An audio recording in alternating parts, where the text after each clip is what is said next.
Hi everyone, and today I'm going to solve question number 9, last question of exercise 1.3.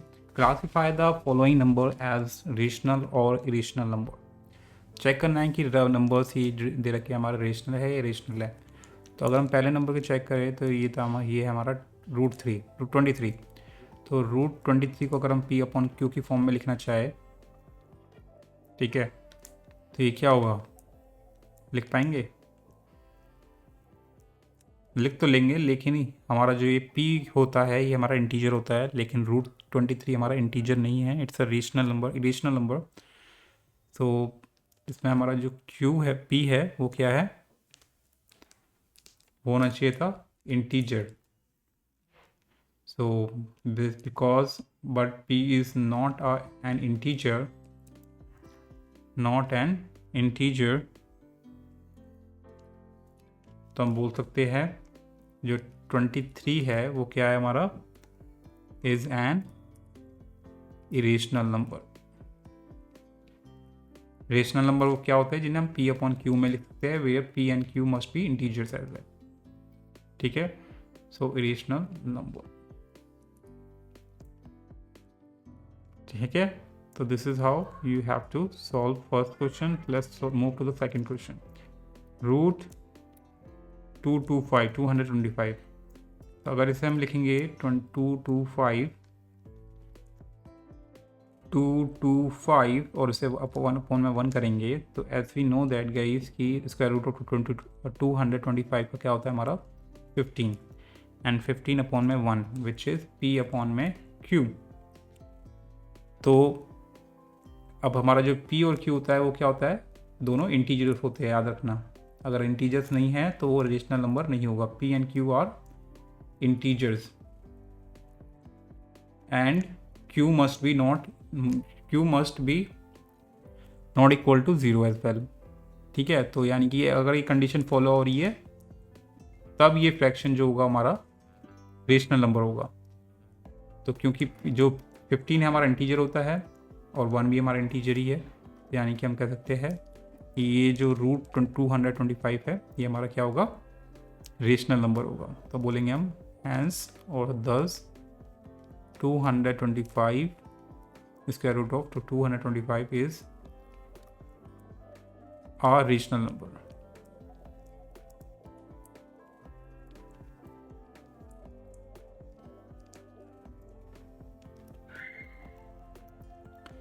फिर next है हमारा 0.3796।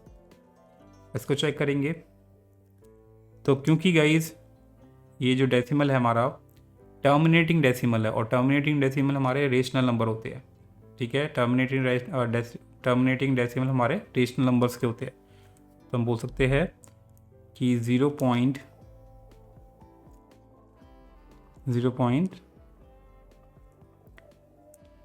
लिखेंगे since 0.796 is a terminating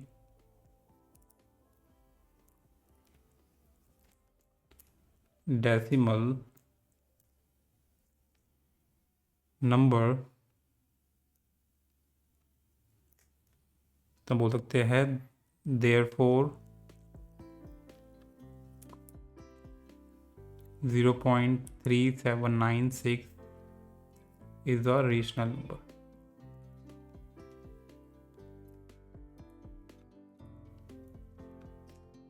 Fine, so let's move to the next question guys। Question number 4। Next question क्या है, 7.478 तो आप देखेंगे कि इसमें रिपीट हो रहा है, कौन सा ब्लॉक रिपीट हो रहा है, 478। ठीक है, तो ये रिपीट हो रहा है तो हम बोलेंगे आपको यहाँ बार लगा देना नहीं है, बार लगाएंगे आप जो रिपीट हो रहा है उसके ऊपर, तो 478 बार लगा के इसे टर्मिनेट कर देंगे। ठीक है, तो क्योंकि ये रिपीटिशन हमारा ब्लॉक है, रिपीट हो रहा है, तो इसे बोलेंगे हम नॉन टर्मिनेटिंग रिकरिंग एक्सपेंशन। और नॉन टर्मिनेटिंग रिकरिंग एक्सपेंशन किसका होता है, रेशनल नंबर का होता है। तो आप लिखेंगे again since 7.478 is non-terminating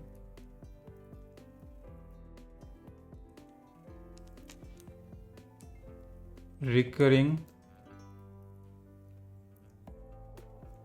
decimal, therefore 7.478 is a rational number.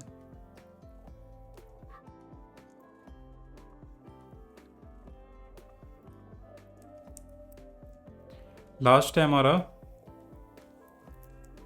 1 point something है, क्या है 1.10100100100010001, ठीक है। तो ये कुछ इस तरीके से नंबर है 1.101000100010001। तो अगर आपने मेरी पिछली वीडियोस देखी है तो आपको पता चल जाएगा कि ये क्या है। तो क्योंकि इसमें हमारा कोई भी ब्लॉक रिपीट नहीं हो रहा, आपको देखने में लग रहा है कि रिपीट हो रहा है, लेकिन कोई भी ब्लॉक रिपीट नहीं हो रहा, आप चेक कर सकते हैं। क्योंकि आप देखो यहाँ हमारा 1 0 है, यहाँ 2 0 है, यहाँ 3 0 है, यहाँ 4 0 है, ठीक है। तो अगर आप चेक करना चाहेंगे कि कौन सा ब्लॉक रिपीट हो रहा है, तो कोई भी रिपीट नहीं होगा इसमें। तो ये पहचान होती है अगर कोई पर्टिकुलर ब्लॉक हमारा इसमें नंबर उनके digits number of digits same number of digits increase हो रहे हैं, तो वो हमारे इरेशनल नंबर्स के होते हैं। तो इरेशनल नंबर वो क्या होते हैं जो कि नॉन टर्मिनेटिंग नॉन रिकरिंग, यानी कि पहली बात तो वो टर्मिनेट नहीं होना चाहिए और दूसरा कोई भी ब्लॉक रिपीट नहीं होना चाहिए। तो इसमें रिपीट भी नहीं हो रहा और नॉन टर्मिनेट हो रहा है, तो इसमें बोलेंगे इरेशनल नंबर। तो हम लिखेंगे सिंस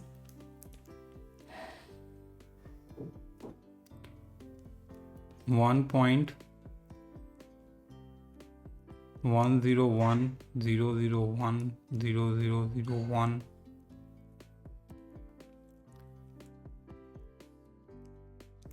is non-terminating, क्या है non-terminating non-recurring, यानी कि नॉन रिपीटिंग। दोनों में से आप कोई भी वर्ड यूज कर सकते हैं। नॉन रिकरिंग डेसिमल एक्सपेंशन और decimal number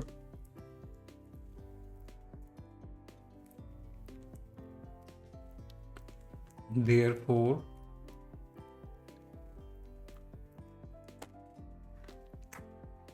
it is an irrational number, ठीक है। So this is how guys you can solve the whole exercise. मैंने पूरी एक्सरसाइज खत्म कर दी है इसी क्वेश्चन के साथ, and we will see you later in the next video for the exercise 1.4 and chapter इसी के साथ खत्म हो जाएगा। So yeah, hope you enjoyed it guys. Subscribe for more video. Till then, bye bye.